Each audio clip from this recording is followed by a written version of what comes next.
Aujourd'hui, une petite vidéo pour vous montrer comment faire communiquer Node-RED directement avec un contrôleur logique Logo de Siemens.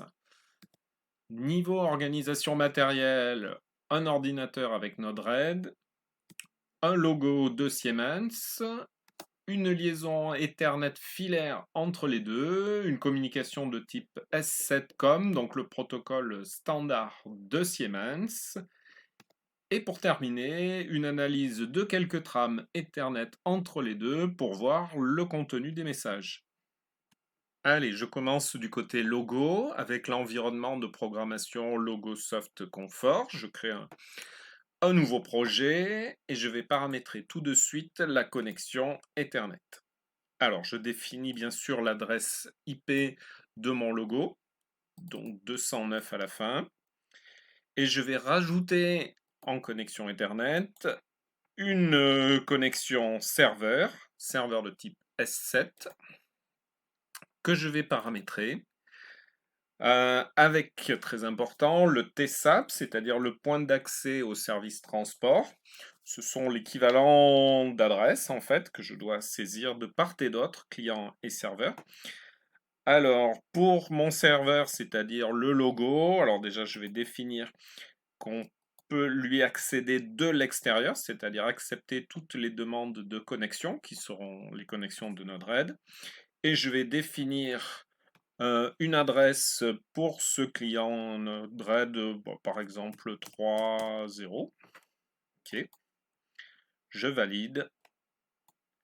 Je transfère dans le logo.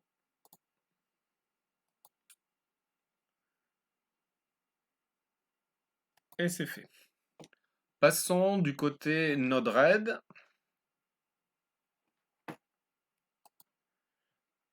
Côté Node-RED, eh bien, on retrouve l'environnement classique. Vous voyez, j'ai pris un petit peu d'avance. J'ai commencé à installer un bloc de communication S7. Alors pour ça, bien sûr, il faut que ces blocs, ces nœuds soient disponibles. Et donc, il faut au préalable avoir installé, je vous montre au niveau de la palette, installer la bibliothèque qui va bien, à savoir la bibliothèque Node-RED Contrib S7 qui permet d'avoir les nœuds de communication aussi bien en lecture qu'en écriture. Donc ceci étant fait, je peux avoir accès à un premier nœud. Je l'ai placé ici, c'est un nœud d'écriture, c'est-à-dire que Node-RED va écrire vers le logo, et bien soit vrai, soit faux, donc un booléen. Et j'ai choisi par exemple bien, de modifier Q1, c'est-à-dire la première sortie du logo. Au niveau paramétrage, on doit définir quel est l'automate. Je regarde à l'intérieur. On définit bien sûr une liaison Ethernet. ISO en TCP, c'est bien sûr les communications S7. Ensuite, je définis l'adresse de mon logo, on l'a vu tout à l'heure. Le port 102 qui correspond aux liaisons S7. Et ensuite, le mode de communication par point d'accès. Et je définis de part et d'autre bien, les points d'accès. J'avais saisi 3, donc c'est pour ça qu'il y a le 3 à ce niveau-là. Et 2, c'était le point d'accès du logo. Donc point d'accès du logo et point d'accès local donc de Node-RED. Ensuite, le cycle d'écriture, lecture-écriture. J'en parlerai tout à l'heure. Je vais le laisser par défaut. Ensuite, je vais bien, définir quelle variable va être modifiée. Pour ça, je reviens au niveau de mon automate. Alors là, j'en ai préparé plusieurs pour tout à l'heure. Celle qui m'intéresse pour l'instant, c'est celle-ci. Je l'ai appelée sortitor Q1 Q0.0. Pourquoi? Parce que je vais saisir l'adresse Q0.0 qui correspond en fait à Q1. Il y a un décalage puisque les logos n'ont pas d'adresse Q0.0. La première adresse des logos, c'est Q1, qui correspond à Q0.0 pour les automates standards. Donc c'est cette adresse, cette variable-là, que je vais utiliser. Donc on le revoit à ce niveau-là, qui correspondra à Q1. Je valide, je déploie, et je fais un premier test. Voici l'écran de mon logo, avec bien la visualisation des sorties. Je vais bien tout de suite activer dans Node-RED la sortie 1 en injectant une valeur true. Et donc je vois Q1 qui s'active. J'injecte false et la sortie se désactive. Alors j'ai accédé directement à l'adresse de la sortie Q1, mais j'aurais pu faire différemment. Je vous montre, j'ai préparé d'autres nœuds pour voir différents accès. Alors, le premier, logo Q1 par l'adresse. Je vous montre. Ce qui change par rapport à tout à l'heure, c'est simplement que au lieu de taper directement l'adresse Q0.0 pour accéder à la sortie Q1, je vais accéder à partir d'une adresse interne qui s'écrit de cette façon-là. Alors, DB1, en fait, ça fait référence au bloc de données dans le monde de Siemens, plus spécifique au CPU 1200, 1500 et autres. Donc, avec logo, il n'y a pas vraiment de lien. C'est juste vraisemblablement pour faire un accès mémoire. Mais DB1 ne correspond à rien dans la mémoire de logo. Par contre, la suite, oui. X pour faire un accès au niveau bit. Et 1064, c'est un emplacement qui correspond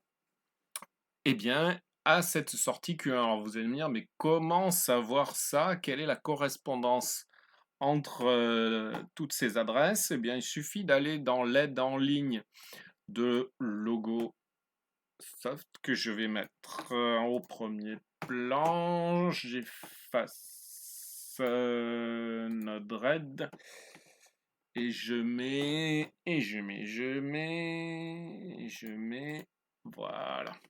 L'aide en ligne de logo soft où on retrouve dans les différentes rubriques le mappage, c'est-à-dire la correspondance des adresses. Si on s'intéresse à l'adresse zone mémoire Q des sorties, on voit que, ces sorties correspondent aux adresses internes qui sont appelées VM là, à partir de 1064. Et donc c'est pour ça que j'ai choisi dans Node-RED, que je vais replacer, l'adresse 1064.0 pour la première sortie. Et donc le résultat sera identique. Alors vous allez me dire, mais pourquoi faire autant de complications, sachant qu'on fait juste directement, ça marche. En fait, tout dépend ce qu'on a besoin de faire. Et lorsqu'on va accéder à des nombres, là, ça sera plus intéressant et plus direct. Pour l'instant, c'est vrai que ça peut paraître plus compliqué. Je vous montre si l'on veut accéder à des mementos. Des mementos, alors par exemple le memento 1 dans le logo, qui va correspondre là aussi soit à une adresse interne, soit directement une adresse M. Alors je vous montre les deux façons de faire. L'adresse interne X1104, je remets les zones mémoire. Donc mémoire M, on commence à 1104. Et donc ça correspondra au premier M, donc M1. Et je le remets, Node-RED. Donc ça, c'est bien M1. Si j'avais voulu M2, j'aurais pu faire point 1. Ou j'aurais pu faire, je le fais comme ça, directement à partir de son adresse classique, je vais l'appeler comme ça, m0. Je vous montre tout de suite ce que ça donne. Je vais tester directement. Je vais essayer de mettre sur l'écran les deux. De fenêtre de debug, on va la mettre sur le côté et je vais mettre Logosoft avec un premier programme. Alors, il est peut-être un peu gros. Je vais le décaler. Voilà. Pour le faire apparaître ici. Donc, qu'est-ce que j'ai mis? Eh bien, j'ai mis tout simplement un programme dans le logo qui, lorsque l'on active M1, donc à partir de Node-RED, fait changer l'affichage de l'écran en orange. C'est ce qu'on a vu tout à l'heure. Et si j'active M2, ça le fait changer en rouge. Alors, je vais le tester, mais en mode connecté, pour changer par rapport à tout à l'heure. C'est-à-dire que je vais me connecter, voilà, à l'automate, au logo. Et donc, on voit que le M1 est actif parce qu'on avait l'affichage orange de tout à l'heure. Je reviens dans Node-RED, je déploie pour être sûr, et je vais faire une commande false pour éteindre. Donc là, on voit que l'affichage n'est plus orange. Et je peux faire une commande de M2. Et on voit l'activation dans le logo de M2 et donc de l'affichage orange.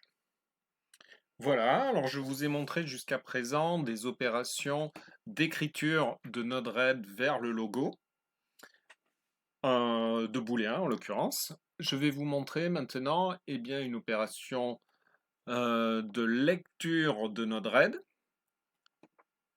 en utilisant le bloc S7in, donc read data depuis l'automate. Configuration très simple. Je définis quel automate et quelles sont les adresses, le port, comme on l'a vu tout à l'heure, c'est tout pareil. Je définis la variable, je l'ai pris directement, donc i0.0, pour accéder à la première entrée tort de l'automate, donc i1, l'entrée physique.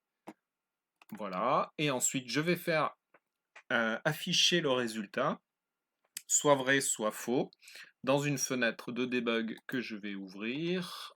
Alors, je fais une place nette. Et je vais aussi visualiser, ça y était pas, mais je vais le rajouter, l'état de l'entrée I1 dans logo. Donc je vais prendre une entrée I1 que je vais rajouter. Et je vais rajouter M3, c'est juste pour l'exemple, memento. S'active, voilà, je retransfère la modification.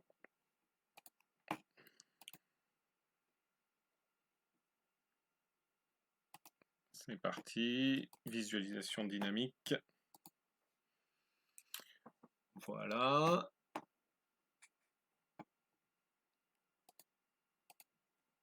Je remets Node-RED. Et je vais, alors vous ne le voyez pas, mais je vais activer I1 physiquement avec un bouton. On va le voir s'activer dans Logo, forcément. Et ensuite être récupéré par Node-RED et affiché dans la fenêtre de debug. C'est parti, j'appuie sur le bouton.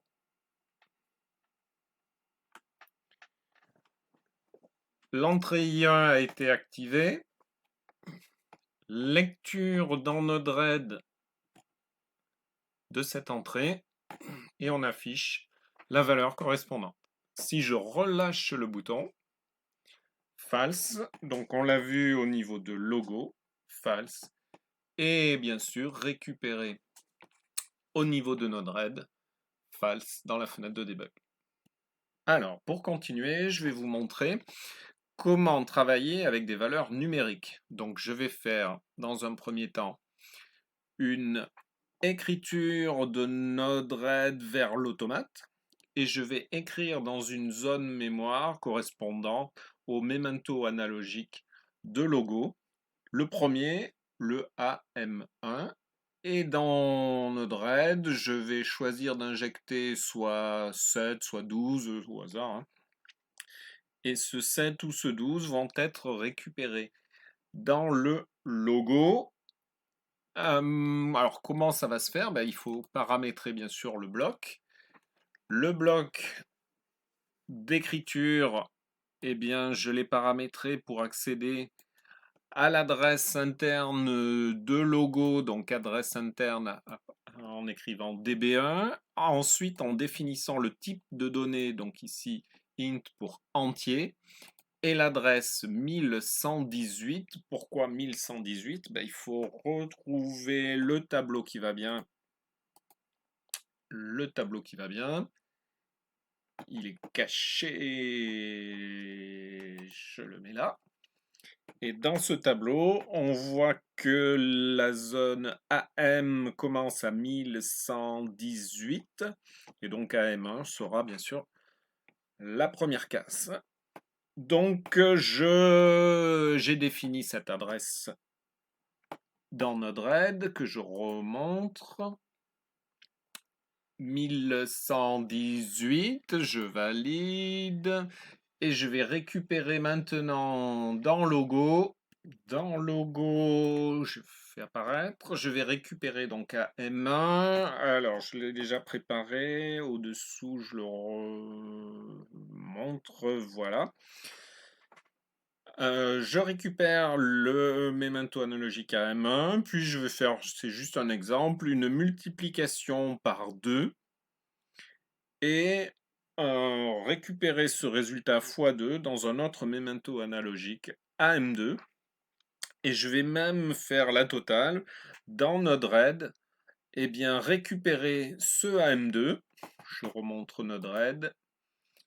Récupérer ce AM2 et le faire afficher dans la fenêtre de debug. Alors, comment on récupère AM2? Eh bien, tout simplement à partir de son adresse. Adresse donc interne, on définit db1. Ensuite, int, donc un entier, une valeur numérique. Et l'adresse 1120. Pourquoi 1120? Bien, souvenez-vous tout à l'heure, c'était 1118 pour AM1. Comme AM1, eh bien, c'est un mot, donc il prend deux cases mémoire, 1118, 1119. Et donc AM2 qui suit est à l'adresse 1120. Voilà. Et ensuite, on le verra s'afficher dans la fenêtre de debug. Je mets la visualisation dynamique dans logo. Elle y est, oui. Et j'injecte par exemple un 7. Un 7 a été injecté dans logo au niveau de AM1. Ce 7 est donc dans logo à ce niveau-là. Je peux voir le résultat x2, donc 14. 14 est envoyé à AM2 et AM2 est relu de l'autre côté, côté Node-RED. 14 est affiché, valeur 14. Si je mets 12, eh bien 12 est injecté. Dans logo multiplié par 2, on récupère 24 et 24 sur l'affichage. Voilà, donc opération de lecture, d'écriture de booléens de valeurs numériques. Eh bien, je vous montre maintenant comment ça se passe au niveau de Wireshark pour comprendre un petit peu les échanges au niveau des trames. Voilà, j'ai fait un peu de rangement et j'ai fait apparaître Wireshark. dont je vais lancer tout de suite l'acquisition de trames. Voilà, on voit bien beaucoup de trames s'échanger. Je vais arrêter et on va regarder. On voit le protocole S7COM, donc c'est bien celui qui correspond à Siemens. Des échanges entre mon ordinateur, donc Node-RED avec cette adresse 70 et le logo, l'adresse 209, et des opérations de read un var, donc lecture de variables. Je peux en prendre une au hasard pour voir un petit peu de quoi il s'agit. Donc on voit S7 communication et des opérations de lecture de variables, de plusieurs variables. Donc en une seule trame, on récupère plusieurs variables. On récupère le i0.0, on récupère le q0.0, le m0.0, d'autres façons d'accéder directement par les adresses mémoire, les DB1, j'en parlais tout à l'heure. DB1 encore ici. Et DB1 mémoire aussi avec 4 bytes, c'est-à-dire 4 octets à partir de l'adresse 1118. Eh bien ça, c'est ce qui correspond aux deux valeurs numériques AM1 et AM2, puisque je rappelle, AM1 occupe 2 octets, donc là, en une seule lecture, on récupère ces valeurs. On voit les opérations se répéter de façon bien, périodique. Donc, opération, alors ça c'est la demande. Alors bien sûr, il y a la réponse.